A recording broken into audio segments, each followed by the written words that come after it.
आज हम लोग पढ़ेंगे मंगलम पाठ, जो संस्कृत का पहला पाठ है। इसमें कुल 5 मंत्र दिया गया है और पांचों मंत्र कहाँ से है?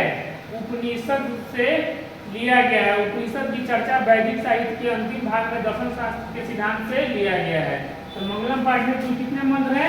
तो मंगलम पाठ में कुल 5 मंत्र है और पांचों मंत्र कहाँ से लिया गया है? उपनिषद से लिया गया है। जिसमें पहला मंत्र जो है ईशावास्य उपनिषद से है, दूसरा मंत्र जो है कठोर उपनिषद से है, तीसरा मंत्र जो है मुंडकों से है, चौथा मंत्र मुंडकों से है और पांचवा मंत्र जो है श्वेताश्वतर उपनिषद से लिया गया है। इस पांचों मंत्र में हम जानेंगे कि किस किस चीज का चर्चा किया गया है। तो पहला मंत्र जो है वह उसमें बताया गया है कि सत्य का मुख जो है वह सोने जैसा पात्र से ढका हुआ है, या परीक्षा में सोने जैसा पात्र नहीं रहेगा तो वहां पर हिरण्मयन पात्र दिया गया होगा, हिरण्मयन पात्र या स्वर्णमयन पात्र।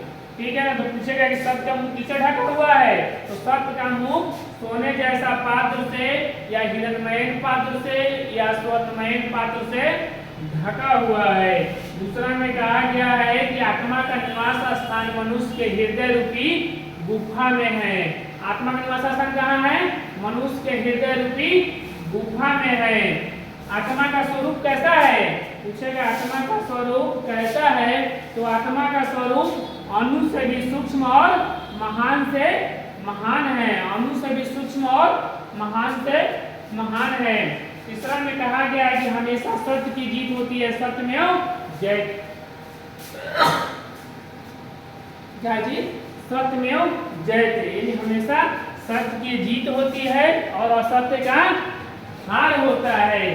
चौथा मंत्र में कहा गया है कि नदियां अपने नाम और रूप को छोड़कर कहाँ मिल जाती है? समुद्र में मिल जाती है। नदियां अपने नाम और रूप को छोड़कर समुद्र में मिल जाती है। और पांचवा में वेदों की महिमा के बारे में चर्चा किया गया है और पुरुषों की महानता के बारे में चर्चा किया गया है। परीक्षा में पूछेगा, ये भी चीज आपसे पूछ सकता है कि पहला मंत्र जो है हिरण्मय पात्रेण डैश डैश दृष्टे, यह मंत्र किससे लिया गया है? तो हिरण्मय पात्रेण डैश डैश दृष्टे, इस तरह करके कोई मंत्र आएगा तो हम बोलेंगे कि वह ईशावास्य से लिया गया है। दूसरा में कहेगा अनोर्मयान महतो महियान, वह कहाँ से लिया गया है? तो वह कठोर उपनिषद से लिया गया है। सत्यमेव जयते नानिर्तम, यह मंत्र किस उपनिषद से लिया गया है?